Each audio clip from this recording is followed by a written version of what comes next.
there is a second chapter of the science, there is a heart disease. क्या होतो? Heart disease. तर heart disease म्हणजे काय असतं? The array of a conditions that affect the heart. त्या heart वरती होतं इम्पॅक्ट होतो. इम्पॅक्ट म्हणजे परिणाम होतो. नेक्स्ट पॉइंट सिम्पटम्स म्हणजे याचे लक्षण आहेत. त्याचे symptoms. Okay. Next point chest pain. ह्याच्यामध्ये काय होतं? चेस्ट पेन बॉडीचं. नंतर पेन इन शोल्डर. आपले शोल्डरचे बायसेप आणि ट्रायसेप त्याच्यामध्ये काय होतं? पेन होतं. पेन.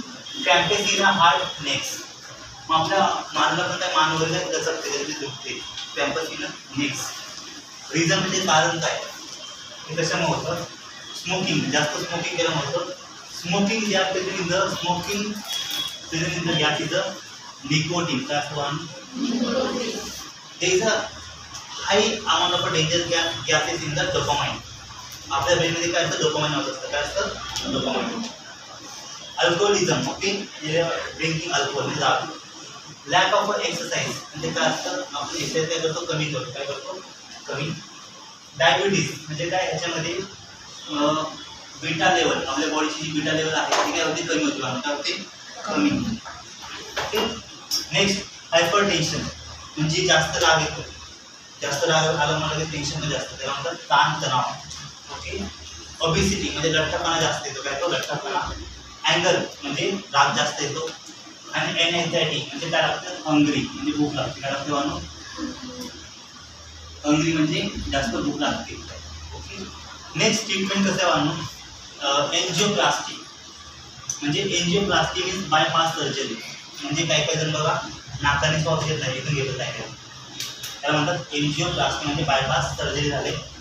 ओपन हार्ट सर्जरी म्हणजे हार्ट ओपन करून सर्जरी करतात. हार्ट ट्रान्सप्लांट म्हणजे आपलं जे हार्ट आहे ते काय ट्रान्सप्लांट करतात म्हणून. इन्स्टॉलेशन. इन्स्टॉलेशन म्हणजे काय? अपडेट करतात. काय करतात? Update of the state is a pizza maker. Pizza maker म्हणजे काय? अशी एक हॉस्पिटलमध्ये एक मशीन असते. मशीनमध्ये आपली जी लाईन असते अशी वरती खाली करत असते. त्याला पिझ्झा मेकर म्हणतात. पिझ्झा मेकरला फुल फॉर्म काय? ECG. ई म्हणजे इलेक्ट्रो, सी म्हणजे कार्डिओ, जी म्हणजे ग्राफ. ओके बाळांनो. जी म्हणजे ग्राफ. हे जर पिझ्झा मेकर्स तर फर्स्ट एड इज ॲम्ब्युलन्सची. ज्याला फर्स्ट एड म्हणजे काय? तर पुढे जर माणसाला हार्ट अटॅक आला तर त्याला फर्स्ट एडमध्ये ॲम्ब्युलन्समध्ये पहिलं बोलवलं म्हणजे आणलं पाहिजे. ओके. चेक केलं पाहिजे. Consciousness compression on the line. Consciousness please listen carefully. तर consciousness means there is a brain power, there is a decreases. म्हणजे तो तसं काय होतं? ब्रेन ट्युमर होतं का? तर ब्रेन ट्युमर म्हणजे काय? तो कोणत्या पण गोष्टी लक्षात ठेवू शकत नाही, तो विसरत जातो. Okay. Next point misuse of a medicine. Please listen carefully. Misuse medicine. Medicine they are the name of dies and drugs. समजा तुम्ही 15वीचा अभ्यास करताय. कितीचा? 15वीचा सायन्स म्हणजे. डाईज म्हणजे काय असतं? कलर्स. काय असतं म्हणून? आणि ड्रग्स म्हणजे काय असतं? निकोटीन. ओके. तर निकोटीन्स.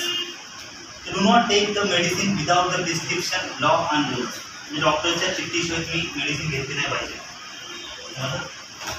Next overdose of pain killers, kidneys, liver and affect. ह्यांनी एका जे ड्रग्स वगैरे आहेत there is the first medicine, there is the penicillin. Okay. मग स्टँडर्ड 9मध्ये एक चॅप्टर आहे mind useful and harmful micro organism. Offer standard 10मध्ये सायन्स 2मध्ये 7 चॅप्टर आहे इंट्रोडक्शन ऑफ मायक्रोबायोलॉजी. त्याच्यामध्ये काय मायक्रो ऑर्गॅनिझमचा यूज करून काय होतं? मेडिसिन बनवतात. काय होतं? ओके.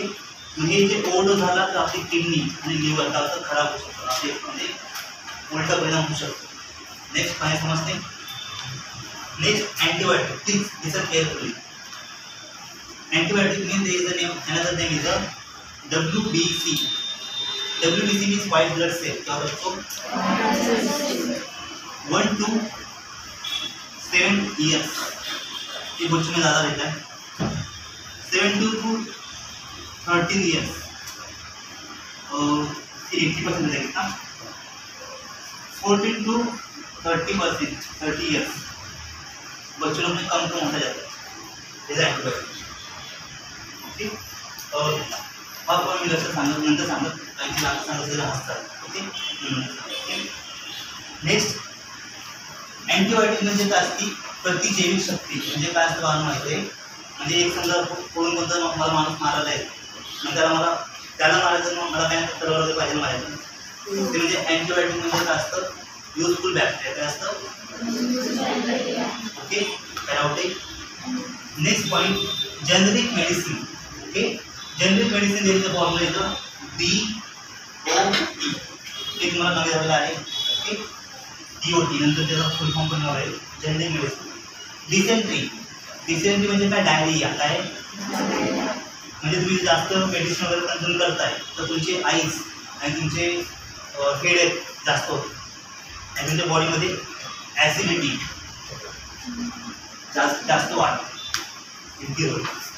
डिस्ट्रीब्युटेड म्हणजे काय तुमची बॉडी जी आहे पूर्ण लेग्स हँड्स आणि नेक जास्त दुखतं कारण काय हे डिस्ट्रीब्यूट झाले काय distribute to avoid the among many म्हणजे जास्त मेडिसिन खाऊ नका. ओके पर इक्वॅलिटी. मग बघा की हा पण पॉईंट जर कॉम्पिटिचा आहे म्हणजे समजा पर इक्वॅलिटी. तर सिक ॲनिमिया म्हणजे काय असतं sickle cell anaemia is blood cancer काय असतं ब्लड कॅन्सर म्हणजे काय असतं रक्ताच्या गाठी म्हणतात. They are present in 20 different types of amino acid. किती असतं 20 different types of amino acid. Amino ॲसिडमध्ये जे नाव असतं sickle cell anaemia. Okay sickle cell anaemia. Okay तर ॲनिमिया इज अ डिसऑर्डर क्या बच्चों डिसऑर्डर. ओके ह्याच्यामुळे काय केलं पाहिजे मी रोगभूमी म्हणून प्रणाली केलं पाहिजे. आणि एक्सपर्ट स्मार्ट म्हणजे हार्डवर्क आणि स्मार्ट वर्क मध्ये काय डिफरन्स माहिती आहे. हार्डवर्क तुम्ही विचार करून करत नाही स्मार्ट वर्क तुम्ही विचार करून करता त्यानंतर स्मार्ट वर्क. ओके